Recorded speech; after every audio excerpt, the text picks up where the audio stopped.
Hi, everybody. Hello, I'm Ryan. I'm Bethany. And we are Ryan and Bethany Board Game Reviews. Woo! But that is not the case for today because we are not talking about a board game. We are talking about an RPG. That's right. We're talking about Teatime Adventures. This is basically an RPG for a full family. Yeah, so we're having an identity crisis right now, but that is okay. We'll get back. So Teatime Adventures is the main writer and game designer is Grace Collins, and it is published by Snowbrite Studios. You guys, we have a 5-year-old daughter and a 9-year-old daughter, and we went through these adventures with our daughters, and we've been having a lot of fun. But however, one thing I do want to mention is normally I kind of give you a rules explanation or a teach of the game at this point. This is an RPG, so there's not any components to show you, right? It's just the books and our imaginations. And you see it. And you see the book here.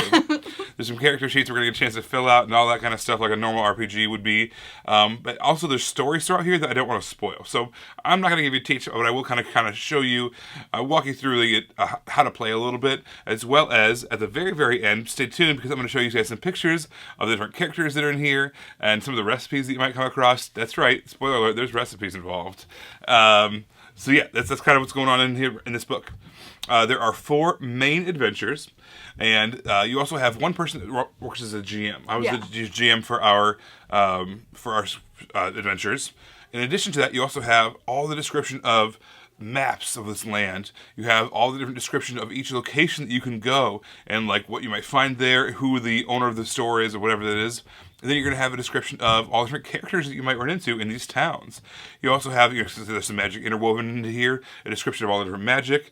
You're going to have basically all the details that you need as a GM to run the story is all in this book. There's even little prompts along the way to kind of help you navigate some role-playing opportunities for your players, which I thought was very helpful. So the thematic element of this is what is called gentle fantasy. So it was very nice and easy to play with our daughters. So what that means by gentle fantasy, so it's a fantasy world, but there's not like these big epic adventures where it's this big bad and you're the big good and there's these huge fights. There's like no fighting in this book, and the magic is very subdued. It's little, and it's basically just this quaint little society that's a part of this. And I thought that was perfect for our daughters. It is perfect for a family-friendly setting, especially when you aren't like competing with each other and you're not trying to just see how you can like defeat somebody or kill somebody the fastest. Like that's not the aspect of this. Like one of them was a mystery. So like a whodunit situation. Yes, it was like a whodunit situation. And that was so much fun. And it was so, I'm just saying the word gentle over and over again because that's what it was. And that's not, not that I've played a lot of RPGs, but from what I hear I know people who play a lot, this is a little atypical of that. Yeah, this is unique in a lot of ways. Yeah, so it was nice to have this really easy and gentle world to invite our daughters into.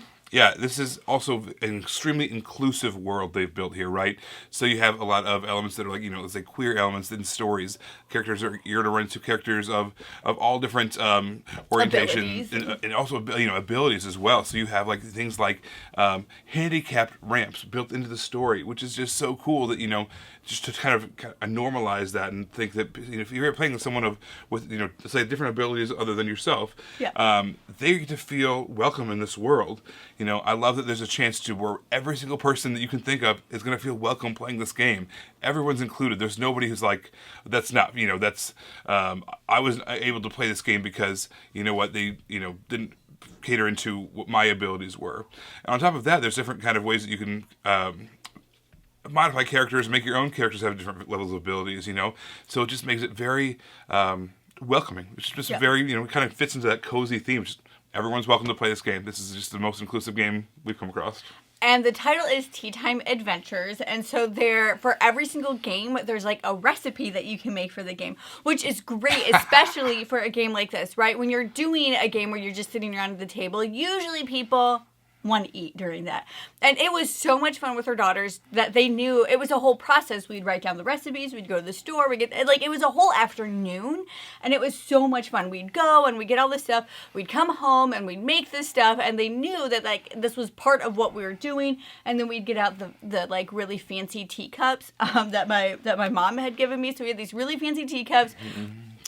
Yes, with the food that the girls help make and the girls help prepare, and thematically, oftentimes the food would tie into the story as well, which was so much fun. So I just liked how it was a whole afternoon. It wasn't just like I sit down and play. It was an event. We had to schedule that because we couldn't just impromptu play it. Right. But it was really nice to have this whole encompassing, like, let's go get the food, let's make the food, let's talk about our characters, let's remember what our special abilities are while we're doing all of this. Okay, let's get ready to play while we're drinking and eating the food that we just made. It was fun. I mean, every time we mentioned the book, like, the kids were excited to play. Like, sometimes, you know, when we have them play other games to review them, or just even just for family fun, and their attitudes are hit and miss. You know, oh great, let's play it, or yes, let's play it, or sometimes like, oh, do we have to? Yeah, oftentimes they enjoy it while we're playing it, but the This one, whenever we even just mentioned the book, hey, can you bring me the Teatime Adventure book? I'm gonna read through my, you know, 'cause as a GM, kind of want to prepare for that kind of stuff, which I'll talk more about that in a minute. But can you bring me the book for a second? They're like, are we gonna play it? Does it mean it's time to play? They were just so excited to be able to play this because they knew that they were going to have some kind of delicious snack involved that they were going to be able to make. They were going to be able to make, because that's half of the fun of it, is making it as well, and the pride that comes along with that when you have this creation that you're all done with, and you're just like, I made this. What do you think? Is it good? Was it good? Was it delicious? And then also at the same time, as we're playing through the adventures, they're engaged constantly.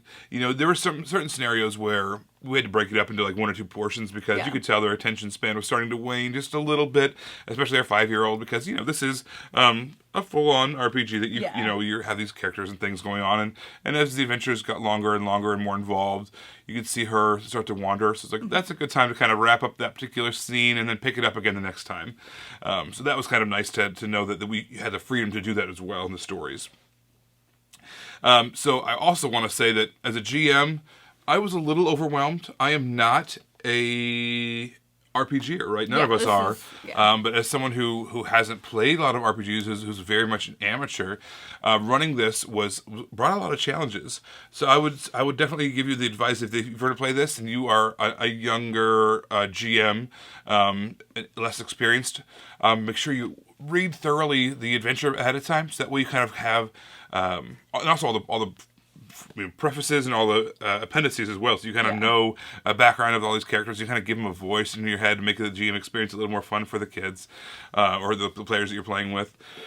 And I would say that even though I felt a little overwhelmed, once I got into it, because there are those little prompts, and the characters, you know, all the kids are having fun with their characters, it also encouraged me to I don't know how to describe this, but it took away some of those fears as we were playing. Once we were in the thick of it, it was a lot easier to just to have fun with the kids, and the prompts kind of helped dig you out of some of the cycles that weird situations the book's stories weren't necessarily leading you in.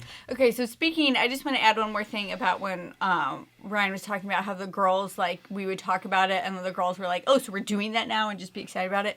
They had visited family, and when all of them came back, one of the first things that our 5-year-old asked me was, so are we going to play that tea time book? are we going to play that tea game soon?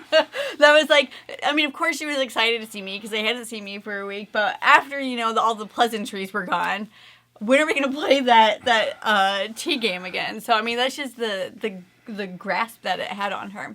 I loved just the gentle fantasy of that. I know I've already mentioned that, but what they did is they actually created a complete world for it. So the idea is you can play these games, but it's so well developed with the landscape, with the characters, even like all the different holidays and stuff that are involved in this world.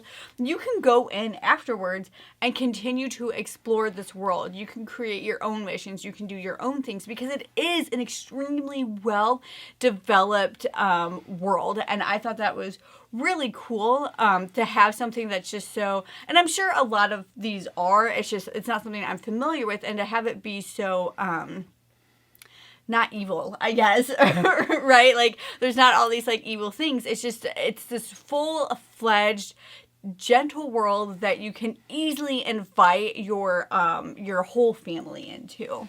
Yeah, this is a game that is extremely unique for us. Maybe it's not unique for all RPGers, but I think, from what I understand, it still is. Everyone is just it's a peaceful world. It's a cozy world. The tea, the recipes, it all fit in so well. Yeah. We usually have a gentle ambiance, background music going to just kind of bring you further into that world. As a GM, I felt like I had plenty of help and prompts to kind of get things to the next level. Overall, this is a really fun experience, completely different from our board gaming world. Yes. But our daughters just love the heck out of it. So if you want to hear more if you want to find out more of this, go to Snowbrite Studios, go to their website, and they have this. They also have printable character sheets. Yeah. So there's character sheets in the back of the book, but if you don't want to mess with that, you can just print those off and then just go from there. Everybody, thank you so much for watching. Don't forget to subscribe so you can see our videos as they come out.